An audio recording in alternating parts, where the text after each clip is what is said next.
Welcome back to Good Evening KU. I'm Lindsay. And I'm Landon. This is our group second show. Thanks for tuning in. All right, to start off, we do unfortunately have to address some tragic news. There was another school shooting yesterday morning in a school in Nashville, Tennessee. The gunman was a 28-year-old, and she walked into the private Christian school and killed 3 9-year-olds and 3 adults.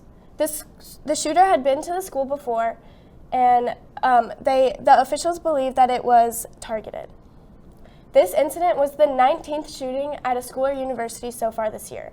Personally, I don't feel very safe in my campus anymore. How do you feel, Landon? Yeah, I think it just depends. I mean, it's been all over the place in Michigan State, and then some places that are close to me. I mean, with Nashville, I went to high school about an hour away in Clarksville, and even one in UVA, and my best friend goes to UVA. So it's kind of it's eye-opening in a lot of ways. So I personally don't try to think about it as much. I try to kind of block out some of that stuff, but it is a sad reality. Yeah, going off the local, there was another school shooting yesterday, a week ago, at a high school in Denver, which is just by where I lived. And just seeing it so close to home makes it feel more real and scary for sure. So on a lighter note, and to move on, KU's basketball is doing very good. The women's team has made it to the Final Four in the WNIT. What do you think about that? Yeah, I mean, they're doing great right now. They just keep on moving on. They beat Arkansas last week in the last game, so it's good to see them win. Unfortunately, that was not what happened on the men's side. So, but men's basketball is still moving on. Obviously, they're down to the Final Four now with Florida Atlantic, San Diego State, Miami, and UConn. That's gonna be fun to watch. I was actually at the game between Miami and Texas on Sunday. Oh, yeah, which Kansas City. Kansas City. Yeah, it was a good game. That's what I was rooting for. I wasn't rooting for anyone there's as a casual fan, but it was good basketball to watch. I personally don't think that Miami's probably gonna win. I think I'm leaning towards the Aztecs. I like San Diego State now. I think that I'm rooting for Florida Atlantic. Go Owls. I think that they're the number 9 seed, and I think that they're gonna come up and win this one. Hey, I mean. Everyone would love to see it. Everyone loves an underdog story. So, especially, with a 16 seed win this year, it's been a crazy year of basketball so far. Yeah, and even though our KU basketball didn't make it to the Final Four, it seems as though a lot of the players are moving on and have entered the transfer portal, including MJ Rice and Bobby Pettiford, and I think Clements. Yeah, Zach Clements as well. What do you think about that? Yeah, I mean, it's unfortunate, and I hate to see them go, but at the same time, it does make sense because they didn't get a lot of play time this season, so with new recruits coming in, it's hard to say whether they would have been playing next year as well. So, on to bigger and better things for them, and wish them the best of luck. And it was fun to watch them while they were here at KU. Yeah, it's going to be really hard to see the seniors, Jalen Wilson and Kevin McCullough, leave as well. Do you think that Grady Dick's coming back next year? That's tough to say. I mean, I'm not an NBA expert. I'm not a basketball expert. I mean, I think he probably is good enough to be in the NBA. I just don't know if he's going to be drafted this year or in one of the years upcoming. Yeah, I feel like he should stay, but I think I'm just biased. I think that I just want him to stay another year, maybe get get more experience, be more comfortable, and then he can go and get in the draft. Yeah, I mean, he'll be a Jayhawk for longer, so that's always a positive. All right, and then when we come back, we'll be back with the news. Kelly will join me. Where you go to college makes a statement about you. This place will become a part of you, your identity for life.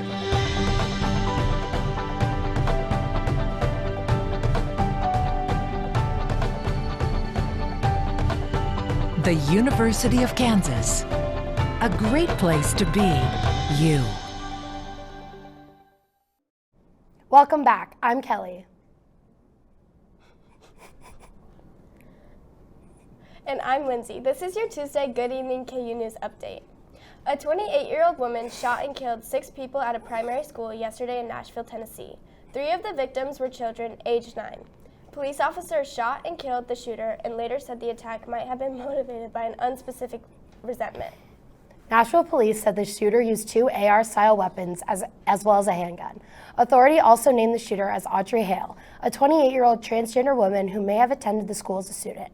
A search of local residents has provided what police are calling a detailed manifesto.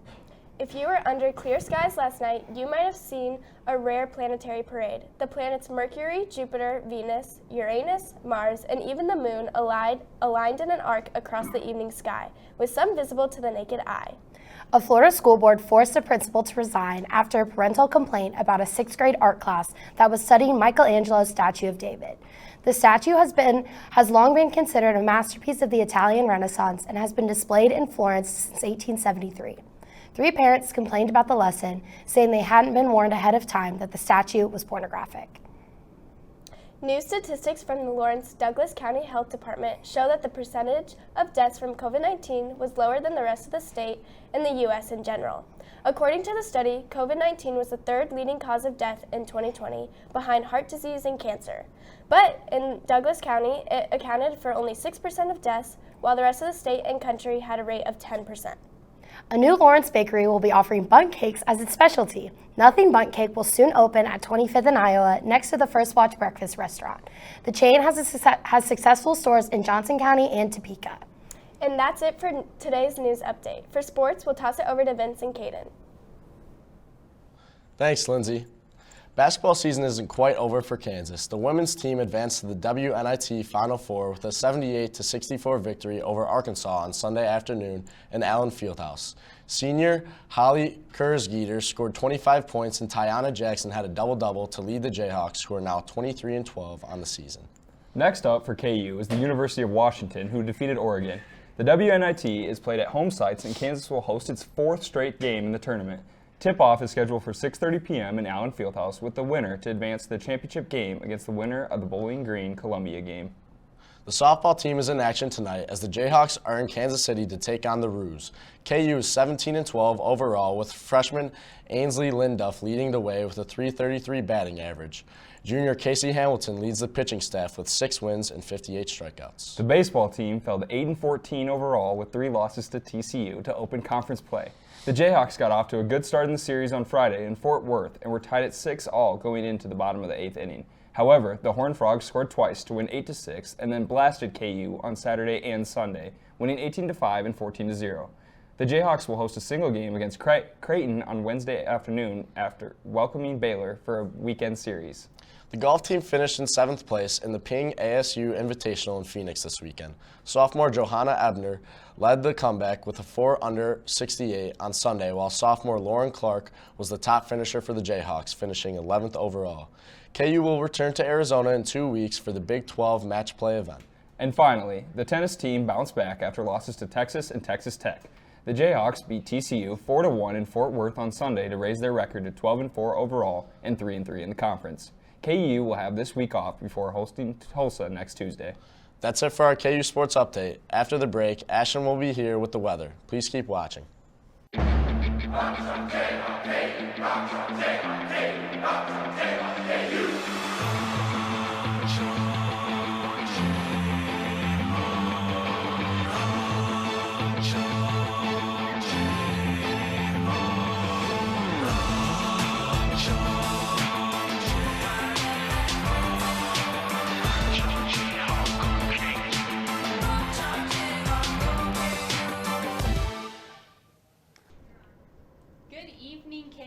Let's take a look at what's coming up for this next week. So we have some weather out west that's going to be a little bit severe. We'll talk about the women's basketball games coming up on tomorrow night at 6:30. Okay, so this is our weather outside currently. Clear skies, pretty sunny, not many clouds out if you're out today. These are our current temperatures right now. So we're at 42, pretty much across Kansas right now, and then later into the night we're going to dip a little bit cooler. It's going to be about 31 this evening. The winds are going to be pretty subtle, but yeah, going into our satellite image, if you can see, there's some snow on the ground down further south, just a little bit of clouds, but pretty much clear for the most part. This is what tomorrow looks like. Our high is going to be 60, mostly sunny. Very low winds coming out of the southwest. This is our hourly forecast for our class schedule. In the morning we'll be at 34, 45 by 10, so you may need a jacket if you're out, but it's going to be sunny, not many clouds for most of the day. And if you go to the game tomorrow night, this is our hourly forecast for the game. It starts at 6:30, so if you're out before, you may be out with the sun, not many clouds, and then as the game ends, you'll need a jacket as you're heading home. Not too much wind out there. And this is our extended forecast. So we're going to start off nice in the 60s. By Friday, we're going to have some severe chances of weather. It's going to be a high of 75 there. And then finishing the week, we'll have some good temperatures and sunny skies. So thank you for joining us tonight, and we'll see you next week.